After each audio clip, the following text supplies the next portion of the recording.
Every single one of us wants to build a highly successful business. I'm going to put the partner's money on the line to help you do just that. Find an idea, prepare a business plan, then one big moment to deliver. Get ready for the place where entrepreneurs can find their elixir. This is The Pitch. Last time, we saw Herb, Thomas and Will secure the investment they needed. After a tough selection process, 3 more entrepreneurs are here, ready and waiting to ask the judges for a share of up to £1 million of investment. And now it's time for them to make their pitch. So let's meet the judges. Elixirr partner and retail specialist, Jill Ross. Elixirr partner and innovation lead, Brandon Bickler. And entrepreneur and founder, Stephen Newton. What we're looking for is a certain amount of passion and belief behind the proposition, and it's the quality of the individual, and we'll see if we stand behind them. Yeah, really excited for it, so let's get going. Looking to disrupt the sports management industry, it's Ally Mellor. We're pitching a hype sports management application for professional sportsmen, which gives them a lifestyle and a support network. I'm Ally Mellor. I'm the owner and director of Hype Sports Management. I'm Sanjeev Verdi. I'm a principal at Elixirr and acting as Ally's business advisor. And Hype Sports Management is a new, refreshing sports management company that I set up about 18 months ago. We've gone from having 1 client to now 8 clients, and it's a really exciting time. So I'm here to talk about taking it to the next level and using technology-based solutions to help do that and disrupt the current market. I am looking for £20,000 and 20 days consulting time for 15% of Hype Sports Management. I'm an ex-tour player on the European Tour as a golfer, and was managed by a company. And in those days, I didn't think it was done very well. Thought the service element wasn't great, price point wasn't great. And so when I stopped playing, I felt like there was a gap in the market to do something a little bit different. So I started Hype Sports Management to kind of fill that gap. I got injured playing golf, and for me to find the right back specialist to help me through my recovery was very difficult. It took a long time, and I think if there was some application that was around at that time that I could have gone to and found the best back specialist, say in London, or if I live in Johannesburg or Australia, if that was there, that would have speeded my recovery. I would have got back on tour quicker. So we want to create an application that has all that information in it, as well as services that they need to travel the world and do their job, contract negotiations, coaches, things like that, and also have a social element to it so they can share knowledge between each other. And I think that's a really important part. A lot of sports management companies have been slow to take up technology-based solutions, and so as far as we're aware, there's no one in the marketplace doing this at the moment. And so we would like to be the first kind of in the market to develop this further. On rough estimates, we think there's about 160,000 professional sportsmen globally. We want to keep it quite an elite area where they can, share experiences with each other, kind of a TripAdvisor type thing, but for the professional sportsmen. The players that you manage say actually one of the most frustrating things is, I don't want to just keep talking about golf. I want something a bit more interesting. So that's where actually the cross-sports networking and the insight and the knowledge sharing becomes a bit more interesting. You've got, well, actually, which sports coach do you use? Actually, I've got a really good coach, but I'm quite interested in conditioning, actually. So I might go to somebody who's an athlete or a sprinter to say, I want to build my speed. And that's a bit more interesting for me, because I wouldn't necessarily have done that on the golf tour. And I think when you start to get to the dialogue, that starts generating information in the same way that you've got a TripAdvisor. It's a referral-based environment. You can start rating, you can gamify that environment and make it a bit more interesting for those individuals involved. The app itself is getting the engagement. So you get the athletes involved in a social dynamic. That should just be a self-sustaining environment, through the interest that's generated through the different services that you provide through there. Where the business model is, in terms of the economics, is converting some of those people who are using the app into Hype Sports clients. So that's the business model premise. Now, it's one of the revenue streams, but we think that's probably where we get the most traction in the first instance. So when you start to apply that, take a sort of a standard S adoption curve in terms of adoption rates, you start building that, the numbers start looking quite attractive. So today, Hype is geared at golfers, right? Yeah, it's something that works alongside that. The app itself will have more than just the services. You know, that's the important part of it. It's an industry which traditionally hasn't been disrupted because it's always been a relationship between me and my agent, and actually you're doing the best for me, and if I don't like you, I'll move to another agent. But actually, every other industry has opened up. You know, it's become a multi play. So why can't we apply some of that thinking to this industry? You know, should we be thinking in a way which is different now? To the point around some of the services, are the sports management type services going to be the same for a golfer and a cricketer? Some of them will be. I think a lot of them won't be, but should we start challenging that? And actually that's where I guess the USP for Hype starts to come into it. We're a different type of sports management agency. We're thinking about you and your services as an individual rather than what your sport has traditionally said that you need. And I think that's really what we want to try and test and just disrupt people's thinking in that way. Because the way that you explain it to me, I think absolutely, as a hockey player, not earning any money, I'd quite like access to a Ferrari dealership because I'm not going to get any other way.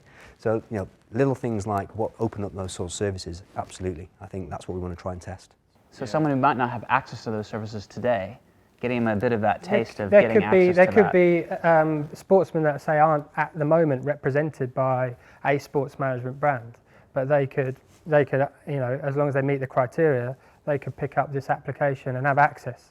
But it's less about that, as I understand, because you're targeting the elite athletes who would probably be managed, or because they're in the upper echelons of their sport, they would have a management team around them normally. Yeah, possibly, but there are a couple out there that aren't managed. Martin Keimer, for example, who hasn't got a management company and he's top 10, or 10 in the world. There's two dimensions. One is the access to additional services that you potentially wouldn't necessarily have had or known about. There's also the social engagement side, which is actually spending some of your time. The way that you mentioned to me around the individuals within a particular sport, everything's about that individual sport.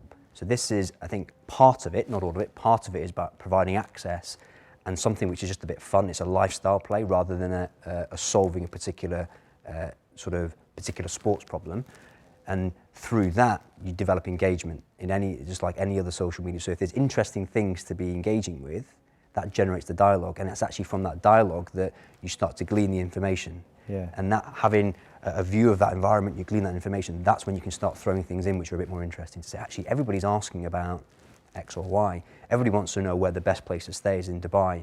And, you know, when they're on tour, when hotels are full, my agent can't get me something, where would you recommend? Or there's a little boutique hotel, actually, which I think is miles out of the way, no press, all that stuff, you guys should go here.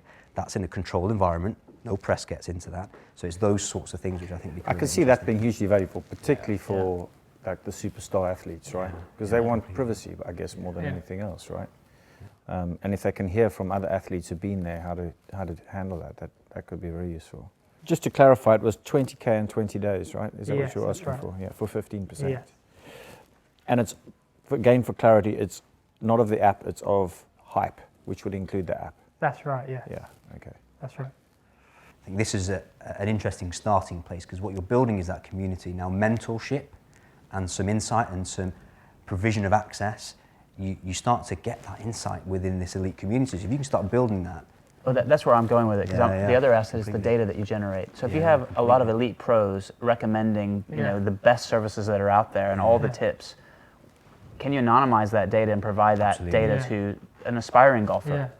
Who would love to have access to that service, but you didn't know it came from, you know, Jordan Spieth. You need the elite sports people, that stickiness among them to create the asset. It then becomes aspirational for them to have that app. Exactly. So final question from me, Ali, is 20K, is that primarily spent on creating a prototype for the app? We've looked at it as using around 5K to do the market research, create some focus groups, get some feedback. And then 15K towards developing an application. Conceptual.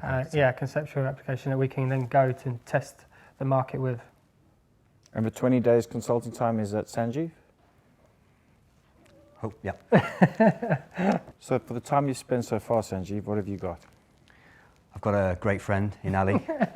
I've got some stories to tell, and he's promised me a lot of money. I think, to be honest, I think the investment has been because I think Ally's got a lot to give. I think Ally is a great guy, and you want to do business with people that you enjoy doing business with.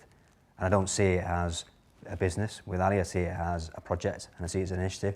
And for me, that's really important because when you can build something together collaboratively like that, it really makes it a much more of an interesting, robust proposition. Ally doesn't care if I challenge him. In fact, he actively wants me to do that. So for me, there's seeing something grow out of that. So what we said is, the time I've invested is, I'm not going, there's no cost or anything that I'm asking in return for that. If something builds out of this and we think there's a future here, then that's something that we can talk about at a later date. Can you give us a few minutes? We're just going to chat amongst. No worries. Super. Thanks very much. Thank you very much. Appreciate it. Good job. So, what does everyone think of hype? My main concern with this is it feels to me like where hype is positioned in the market as a sports management agency is very different to where he's positioning the app.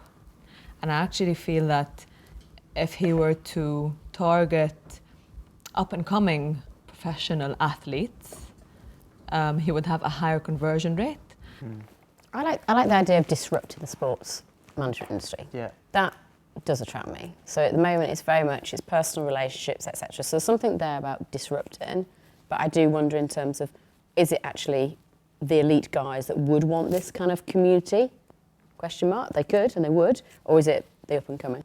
I am convinced that if I'm an up and coming sportsman who wants to understand and grow and build, there's some really useful knowledge in there. And if you can tap them from school, from university, try and get into that market and get people using it, Ally's got a huge client base for the future. But I can see the attraction to going for the elite, and the reason I can see it is the curation of quality content. The word quality comes from the elite athlete. The guy who's been on tour 1 year isn't going to give you such great advice about swing coaches. Whereas if Rory McIlroy is giving advice on swing coach, that's quality content. If it is the freshman at university who's on a golf scholarship in somewhere in the States, Florida. It's not going to be Florida, because that's of course where you'd want to be. I guess I can't see it being as attractive. It's a different model, I think. I'm almost saying that I think the app has more legs and more traction if you create a network for up-and-coming sports people. Yeah. And you don't necessarily need the elite to do that. You can tap into lots of other areas to find the best coaches for that level. And then I think you've got a user base that are more likely, and maybe they charge a small subscription fee each year to use it or something. I just feel like that has more traction for that type of app than an elite sports. I mean, will an elite sportsman share that kind of info? Because isn't that their competitive advantage? I wouldn't want you to know who my swing coach was, would I? For me, it goes back to the fundamental premise of the app that we're going to attract athletes, elite athletes, who will then convert to Hypersports as their management company because they like that, because the app has been useful. In fact, all he needs is one to convert, then he's got this great brand off of one. And potentially there's an incentive model there. Getting a few elite numbers in, but using them as, I guess, the draw card or the bait for the aspirational clients to come through. And potentially, I really like the private ecosystem that they're creating, but I almost see hype as a trusted partner at the end, not the revenue model. The ecosystem is the valuable piece that has the data all behind it. Yeah. I personally would have liked to see this pitch focus actually more on the traditional business as well, because I think there is an opportunity to grow that. Over the last 12 months, he's got 8 new clients. How can we help him with that customer acquisition, and is there really an opportunity there? What I like about his proposition is that he's saying, I'll give you a share in my overall business to have a go at disrupting. Genuinely, what's disruptive about this from a management point of view? I'm not sure it's disruptive, because to Fabiana's point, I'm not going to go on there, see hype necessarily, and then leave my agency to come to hype. He's disrupting the way they engage with other sportsmen, which I really, really like. I think there's a link to Strava and some social apps there, which could be really, really interesting. You mean Strava? Strava, sorry. So the cycling app. Yeah, not the pasta chain. You mean the running app? But the running. But the social element to it, I think, is really, really interesting, and that is quite disruptive. I find this idea of making it closed as a sales channel or a conversion channel only into hype as relatively narrow. Why would it not be a conversion channel into multiple different sports management agencies? Because the assumption there is we can provide all the services that anyone would need, or at least that 1%. Why would you not be the platform that connects all the elite athletes to all the different potential sports management needs that they might have, and this app sits in the middle and takes a cut for that introduction? I guess the question is, do you buy the valuation at 15%, or do you want? I heard you doing the maths, so I you think must have done it. It's no, valuing it at $1 million. No, it's a bit less actually. So you might not even need 20k. No. I don't even think we need to do that. I think we should adopt the approach we know works, which is this rapid testing approach, where it needn't even be technology to start with. It could be, pieces of paper just to try out, would this work for you if this was something you wanted? And you can build prototype apps online for free. There are services now that you can drag and drop and it comes up on your phone. That's, you don't need to spend money on that. I think it's a calculated risk, and it's a very cheap risk to take, to be honest, and it's one that we can add value to. I think you can get away with a lot less to prove whether this community thing can work in whatever form it is, whether it's at elite athletes or whether it's at up and coming or whether it's a narrow or wider scope, etc. The very fact that he's gone from 1 to 8 athletes in a year shows he's got something they want to buy in his core business, in any case, and we get a stake in that business. And he wants help in there as well. So I almost want to try and fail. So let's just try something. And let's see what happens. I was like, it's not a huge investment. It's not sitting here now saying, give us 200 grand. Yeah. We're saying, a small amount, let's try it, let's build it. And for that reason, I don't want to take a lot of his equity. I don't think we should. I think it's more like seed funding. The app is to create a community. I think it's who's the target customer. That's how I see it. Before we do when we do rapid prototyping ourselves, the first thing you do is you think, who is the customer you're going after? So what problem are you solving for that customer? That is the basics. So we have to do that exercise with him. We have to help him. It might be 2 products. It could be. It might be 2 products. It's it might quite be. right, it might be. Here's the community for our elite, and then we test that it works. Then actually you can replicate it with another coming market. I agree with that completely. And we might have got it quite wholly wrong. It might be 20 because it might be athlete specific. Exactly. It might not be elite and up and coming. We don't know what. There's definitely enough in it to do more work on. Okay, should we get him back in? Yep. Excellent. Thanks, guys. Firstly, to say it was a magnificent pitch. We all really enjoyed it, and we think you've got something, right? We think you're onto something. And Ali, congratulations on your business, taking it from 1 to 8 clients, and that's great achievement in 18 months. There's a number of things about your proposition that we like. You've got a core business that's clearly starting to work, and you've got the passion for it. You know the industry because you were a player. Sanjeev has been a player too. So between the two of you, actually, you've got a fantastic complementary skill set. And the passion is important. What we also like is that you're trying to disrupt, and you're trying to use technology to disrupt to improve the client acquisition process for your core business. We think that's very commendable, and fantastic opportunity exists to do that. What we're not 100% convinced by is the scope, the breadth of the proposition, how wide it is. So in other words, how many services does it have in it, or is it a more narrower proposition? And even how it's stratified. Is it for the elite athlete? Is it for the up-and-coming athlete? Is it for that middle market? We're not quite sure, but we're not too worried about all of that because we think actually the next phase is about understanding that. And what we really like is that you have the desire to target something and you've put together figures. And so there's some economic model here that clearly works in the elite space. But let's test the proposition. We feel we need to now test the proposition a little bit with perhaps starting with your own athletes. And we don't really need to spend a lot of money to do that. Let's start testing it and seeing if we can actually get some traction with it. So it's a long way to say we really want to work with you. We think that there's an opportunity for us to do something special here. And so you came in and asked for £20,000 for and 20 days of consulting time.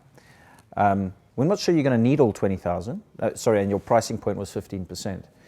We'll offer you that. But just as a little caveat, we do think that if it doesn't need as much, we'll scale it back. So if you only need 10K to kind of prove the app point, and then we'll have a different conversation about valuation later down the line. But at the 10K level, if it were 10K, we'd be at the same price point, so it'd be 7.5%. If it were 20K, we'd be at the 15% level. Once we get to the 20K, then we'll have a conversation again. So I think that's brilliant. I take a lot of your points on board. It'd be great to work with you guys. It'd be brilliant. So we've got a deal? We've got a deal. Brilliant. Brilliant. That's really exciting. Congratulations, man. Really enjoyed that. Thanks, man. Good one, man. Thanks, John. Great, man. Congratulations. Good job.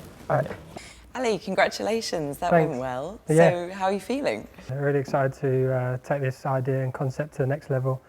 Excited to work with Elixirr. What's next? What's the first thing you're going to do after you leave here today? Just relax, take it all in, and then we'll start working on it tomorrow. Thanks for being part of the pitch. Cheers, thanks. So what is it about Ally that made you want to invest today? It's really good to see somebody taking a risk like him and turning it into something. And I think we've got a lot of skills that we can help him with. He's definitely got something different. It's just a super business to be part of, and I think we can add a lot of value to it, and a top bloke. Today, our pitcher walked away with the investment they needed. Could your business be next? Join us next time at The Pitch.